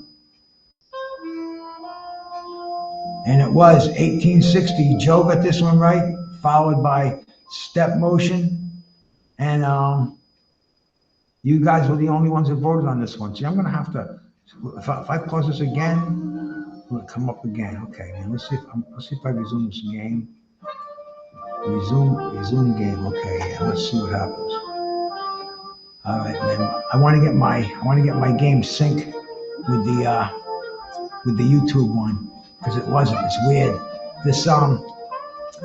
This live reacting stream. I have to learn how to master this one. Well, what happened, brother? What happened? Did I fuck something up? Maybe I did and I don't even know about it. But here's the next question. Where is it, man? 5, 4, 3, 2, 1. I'll resume game. Okay. Here we go. We're good, man. We're good. I just have to master these controls a little bit more. Or maybe it's this high-grade extract that I've been puffing on tonight. What nationality were the Klitschko brothers? Were they 1, Ukrainian, 2, were they Russian, 3, were they Romanian, or 4, were they Kazakhstan? What country were they from? That's Vitaly and Vladimir. The Klitschko brothers, 2 world heavyweight champions. This is another easy one. See, I gotta use the hard ones, man, to get you guys. I really do. You knows that, bro. You knows that.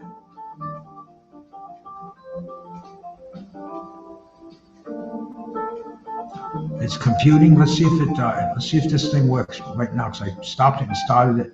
Because see, before it was just spinning around, and it was working right through YouTube. No, it's still not doing it yet. But yep, the answer was Ukrainian, and everybody kind of knew that one, man. 100% correction on it. 100% correct right on there. Let me see if this does any good. If I take that off, put it back on, and see what happens there. Okay, let's get ready.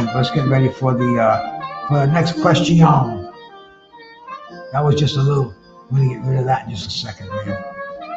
What year did Muhammad Ali retire? The year he retired, was it 1982? Was it 1981? Was it 1980? Or was it 1979, the year that the greatest retired? What year was it?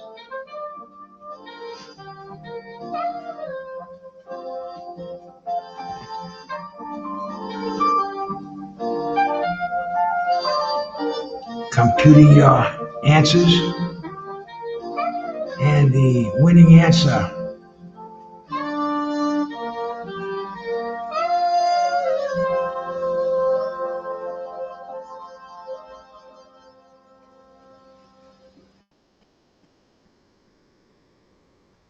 one that we all know,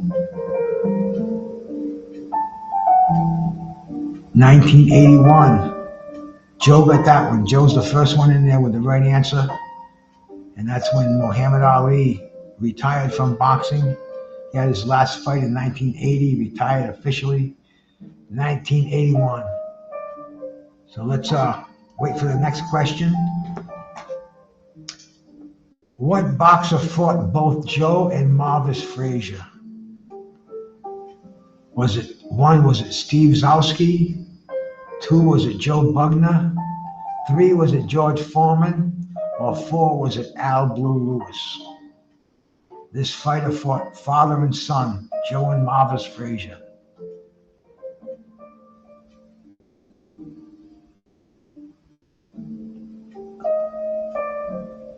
I see the numbers going in there. I think the numbers have to be in there. It's being computed. The winning answer, man. Joe Bugner. I remember hearing the fight with Joe Sr. And I remember watching on CBS Sports Spectacular the fight with Marvis. But yep, Joe got that one again, man. Followed closely by the Drunk Irishman. You guys are going head to head over here, man. Traveling Fools is right there. Watch out for him, man. If Joe wasn't on prime form, Traveling Fools would be coming up at the inside rail, you know, like the with the whip. Who won the gold in the heavyweight boxing at the Junior Olympics in 1982? Who won gold in the heavyweight boxing at the Junior Olympics? Was it Tyrell Biggs? 2, was it Shannon Briggs? 3, was it Mike Tyson? 4, was it Evander Holyfield? The Junior Olympic Games in 1982.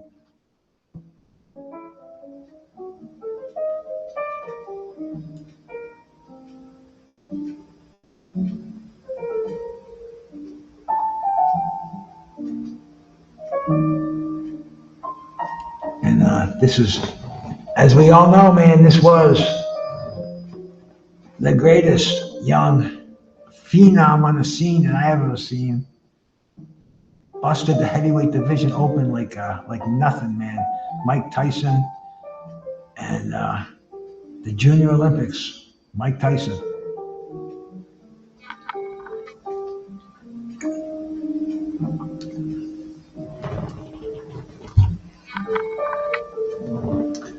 Get ready for our next question. A little sip of water.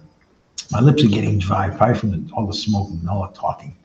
That happens a lot. Usually I got some chapstick, but okay. Who was the first boxer in history to win more than $1 million in purses? Was it Sugar Ray Leonard?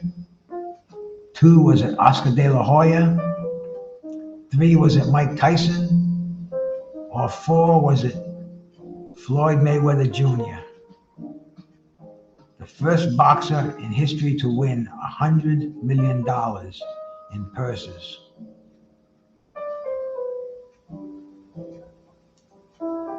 Man, you cats know your shit out there, bro.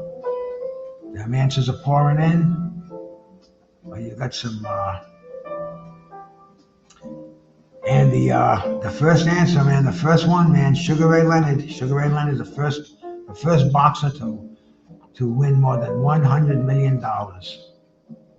And I probably watched, let me see, how much did I pay for Sugar Ray Leonard? I saw him fight live, so I think that was like $12 or something like that. It was real cheap. And I used to go to hotels and rent rooms to see his closed circuit fights. Let them clean up the mess, and it was on HBO. They didn't even have HBO in my town. But anyway, when Ken Norton defeated Muhammad Ali, he was 29-1. Who was the one fighter who beat him, whom he went on to avenge by knockout?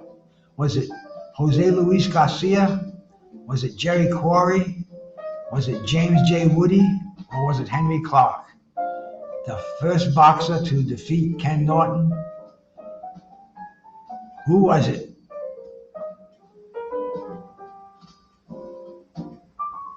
I see all the ones coming up there. Highly intelligent boxing fans, and looks like Stop MMA or De Niro. I don't know if that's the same one, if that's this question or the last one, but being computated here. We're coming into the home stretch, man. We were 43 questions. We have 6 more questions to go after this, so bear with me. We are calculating the answers.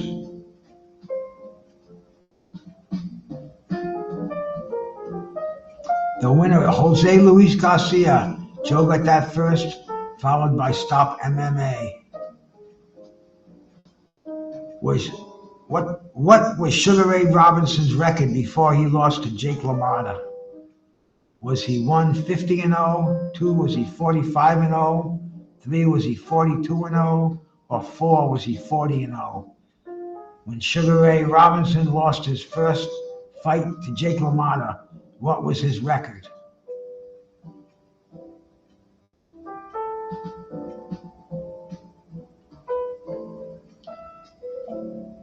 Get those answers in, man. They're being computing.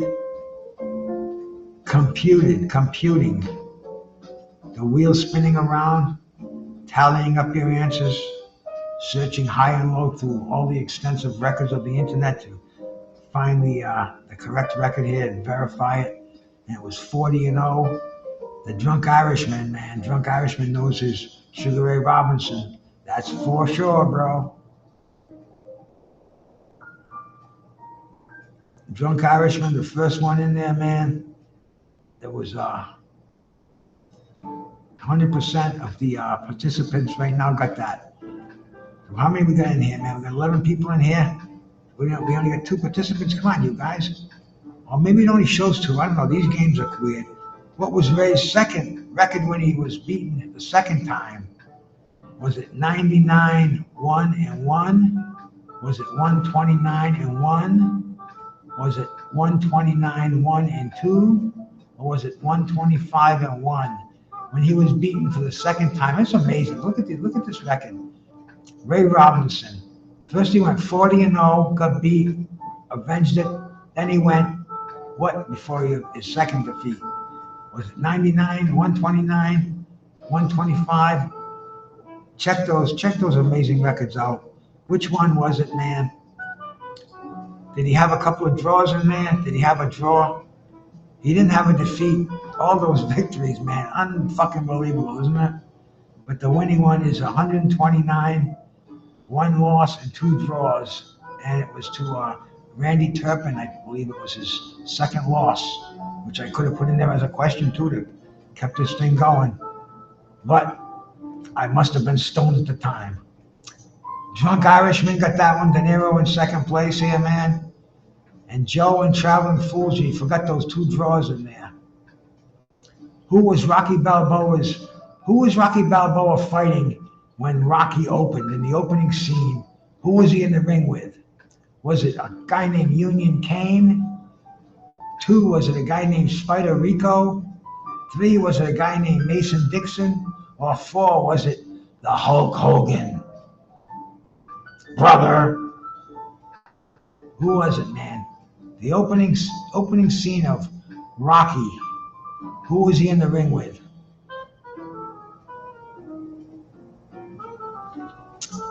They smoked a cigarette together in the fucking dressing room.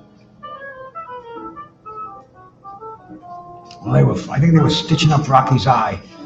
But anyway, man. The winning answer would be Spider Rico, man. Traveling Fools jumped right in there, man. The Drunk Irishman. I don't know, man. What's Joe doing? Is Joe taking a round off? Is he letting you guys? Doesn't want to knock you out? Is this what Devin Haney's going to do to Ryan tomorrow? 12 rounds of punishment. I don't know, Joe. What's up with you, bro? You were in there, but not fast enough, man. Okay, which 2 boxers fought each other the most? Was it Ted Kid Lewis and Jack Britton? Was it Sugar Ray Robinson and Jake LaMotta? Was it Sam Langford and Harry Willis? Or was it Mike Sweeney and Danny Cripps?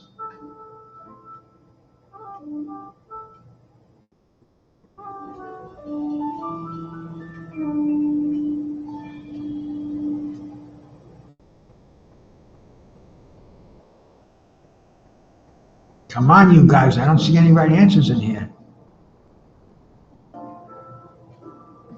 Even I knew this one. After I Googled it, no. But anyway, man. The winner is Mike Sweeney and Danny Cripps. I think they fought 61 times as professionals. Imagine that. Crazy shit in boxing, and nobody got that one right. Wow. See, that's why I said I got to give tough ones in here. Or you cats will just, somebody like Joe come in here, somebody like Traveling Fools, Drunk Irishman. All you cats, you ace it, bro. Let's let's get down to reality here. We got 3 more questions. I think we're pretty tight here. This 2-division champion was a vegetarian. Now, this is a tough one. This 2-division champion was a vegetarian. Was it Ida Jaffe? Was it Vincent Salvatore? Was it Lionel Rose? Or was it Fighting Harada? A vegetarian. Was it Tim Witherspoon? Hey, if he was a 2-division champion, it would be Tim Witherspoon. Was it Razor Ruddock? He's a vegetarian too. Check out my interview with both of these cats, man. A great interview. It's on my page, man. And the vegetarian was Ida Jaffe, man. Ida Jaffe from Brazil. He was a vegetarian and 2-division world champion. Nobody got that one right either. See? These hard questions, man. Maybe they're too hard. I think Traveling Fools told me that the other night on my jazz quiz. I was making them too hard. So, see, what I got to do is I got to get my brain right, and I got to really get a good estimation of the intelligence of my cats in here. Sometimes I overestimate you. Sometimes I underestimate you. But like I said earlier, some questions will be humbling. Okay, when Sean O'Grady fought for the WBA title against Jim Watt, he was 77-1. Who gave him that L? Was it Pete Ranzani? Was it Danny Little Red Lopez? Was it Andy Ganigan? Or was it Alexis Arguello? This is when Sean O'Grady fought for the WBA lightweight title against Jim Watt in Scotland. Drunken Irishman, you should know this one.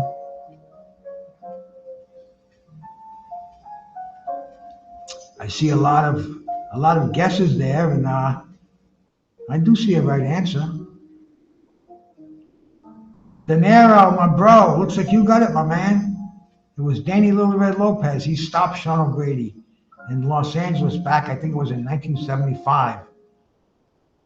De Niro, salute. Andy Ganigan also stopped him later on in life, and so did Arguello.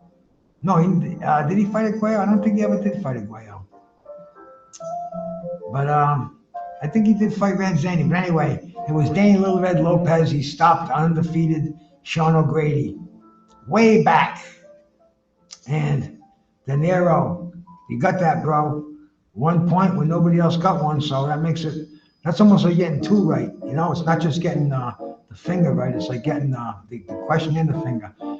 What's Vasily Lomachenko's amateur record? This is the last question, the 50th question.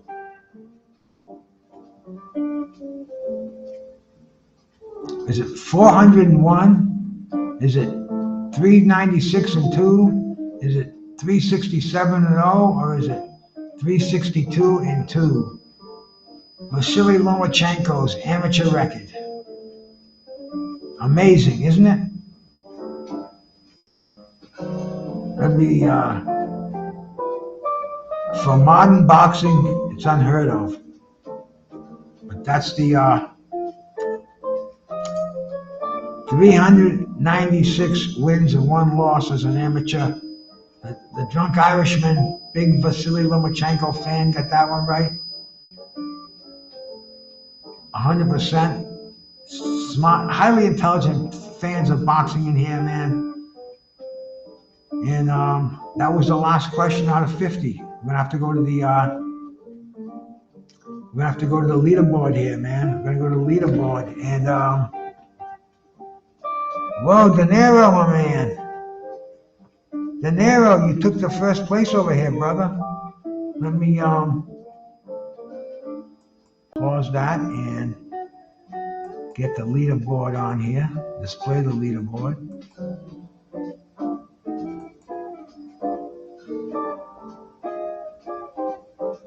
There you go, brother. Look at that, man. Let's check this one out on the big screen. De Niro, first place, man. 36, man. You snuck in there. You snuck up behind Joe.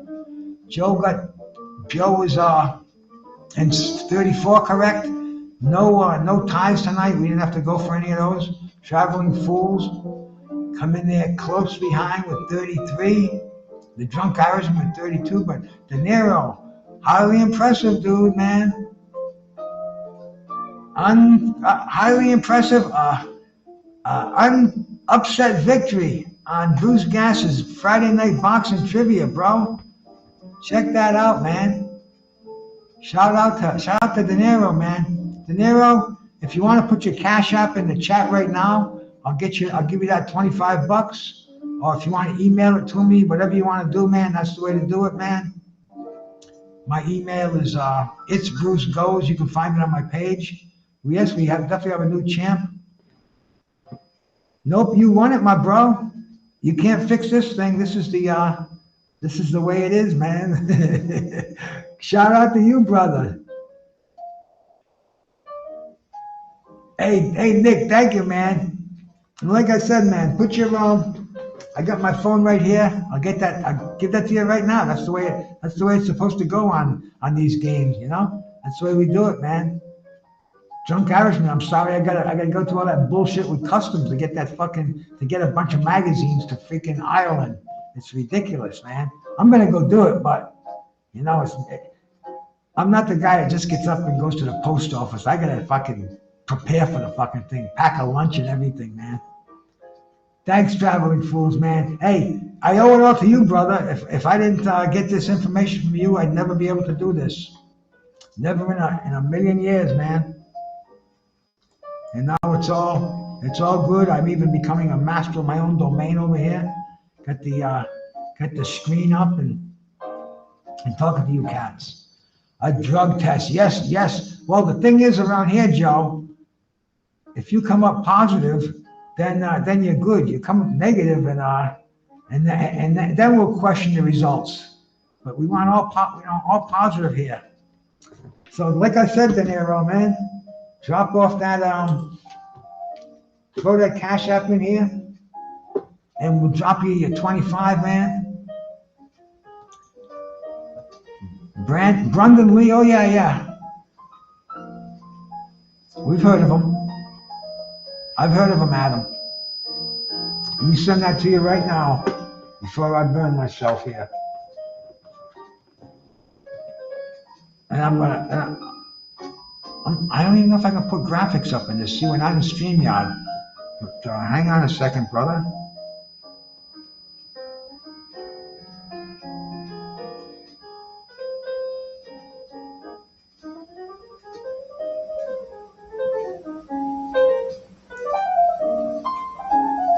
Bear with me.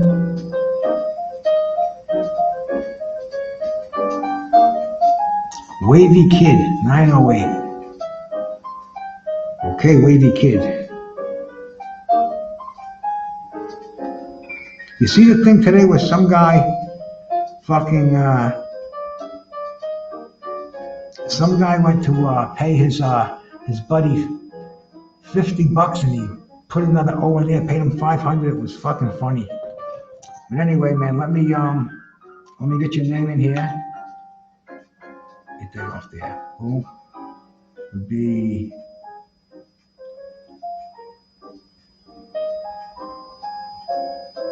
WAVY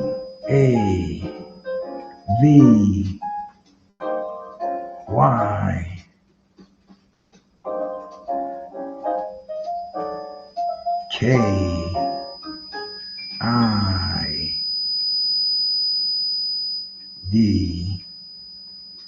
Wavy Kid. No, that's not that one, man. Wavy Kid 908. We get the numbers on here. 9 0. Would your name be? I'm not gonna say your name. Wavy Kid 908. There you go. Let me put that in there. Confirm. Yeah, doesn't matter. You're not in my contacts. We know that, but they are very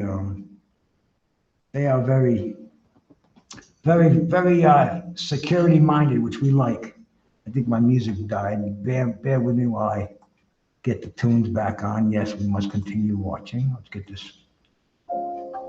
jazz thing on down here. Okay, gotta have me, even though it's just regular. Okay, it's sent, it's done, it's sent. Give me a thumbs up if the dough came true, my brother.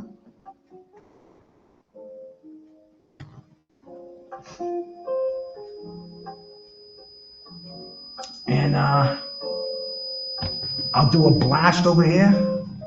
Maybe we'll talk a little tiny bit of boxing. What time is it? Oh shit, it's only 10 o'clock. I still got plenty of time to go trolling. Let's see who's on YouTube tonight, man. No Smoke TV. Billy Hoyle and the Pimps uploaded Ryan Garcia copies Mayweather and Benavides. Billy Hoyle and the Pimps. I don't even know who they are, man. I must be sub to them. ESPN's got something on. The Rise podcast is on. I like those guys. I go over there, man. They treat me like I'm one of the family, man. That's all Tanks trainers and all them fucking crazy motherfuckers. Love them cats over there, man. Pro Box, man, where they gave George the boot. I still got him on here. I still go watch him. My man, Made Man. He was he put something on. He was on a little bit. Seattle Rick from the 206. I support him, man. My sister Danny Skylock. Crazy old bitch, but love her too, man. Straight 8, The Port Away, War a Week. Yeah, I guess everybody's on a Friday night. What else is there to do, huh? De Niro, did that come through, my brother? Give me a thumbs up on that one, bro.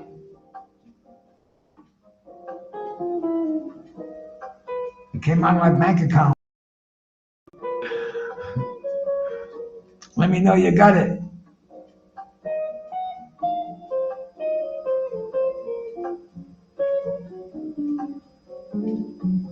All right, my brother. Another successful game, and maybe we'll do another one next Friday night. I'll see if my wife lets me do another blast on this. My dog has to go outside before the night's over, and I got up this morning. I said it was so nice outside. I said, let me do one of those shorts, those YouTube shorts. So if you guys go check out shorts, man, you want to see where I live? I went out the door and there was a squirrel out there and a quick shot of the bay, and you can see what I wake up to on a really nice day when it's a spring day and it's calm and it's sunny. Right now there's a species out there called tautog. They're biting.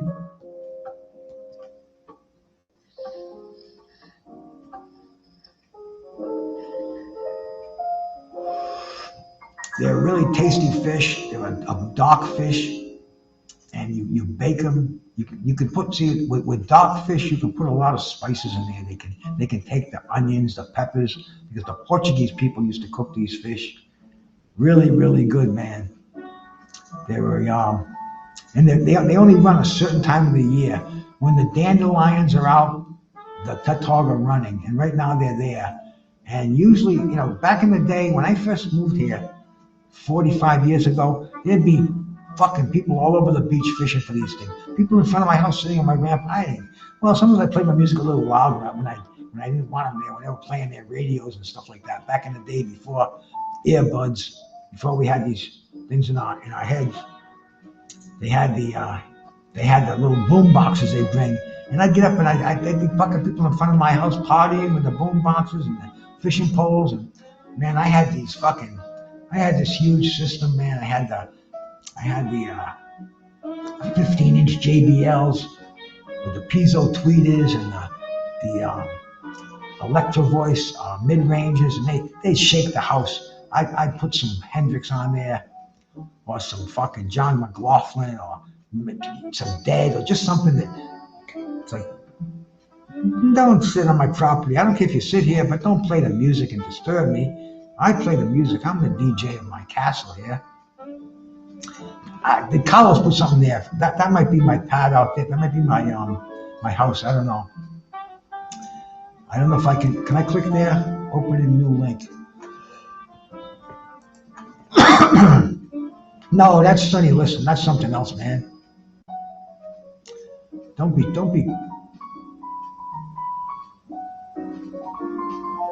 Okay, you can do that. You can do that. But anyway, tomorrow night I'm going to be on here calling the fights. It's going to be a fun night as usual. Ryan Garcia, the whole card. I'm going to start at 7 o'clock. I think the card's probably going to start earlier than that, but then we'll have a little break. The main card will start. We'll have to go back and find out who these fighters are, because compared to what's going to happen on June 1st, the Zone putting on a card like this and charging $80 for it, what's fucking going on in their heads? Only the hardcore fans even know who's fighting on the card besides Ryan and Devin, and plus they're saying that the fights isn't even selling. Maybe that's why they're doing all this crazy shit, to try to sell the fights. But yesterday we had the press conference.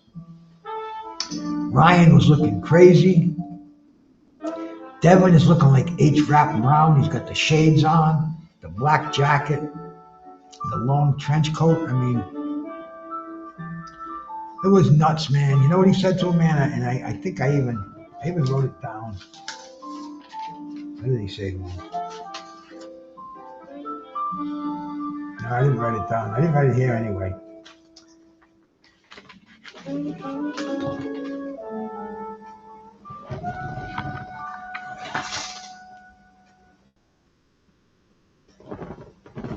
But anyway, he didn't like the. He's going to put an end to Devin Haney. He says he's going to take him out of boxing. He says he's going to take Ryan out of boxing. Devin says he's going to end it tomorrow night. Is this just to sell tickets or what? I mean, all us boxing fans, we're going to be there regardless. Great night of boxing as far as I'm concerned. I don't care where their fights are. People are bitching they're in Saudi Arabia. Good.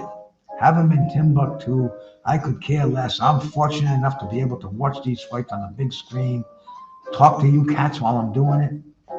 Fuck, man. This is what YouTube is all about, man. So, for now, Bruce Gas, Boxing, Jazz, and more. Thank you once again for being in here. I will end this stream, and I'll see you all tomorrow. Peace out, and shout out to the new champ, De Niro Sparta. Be here next Friday night, man. We'll see if he can defend that title.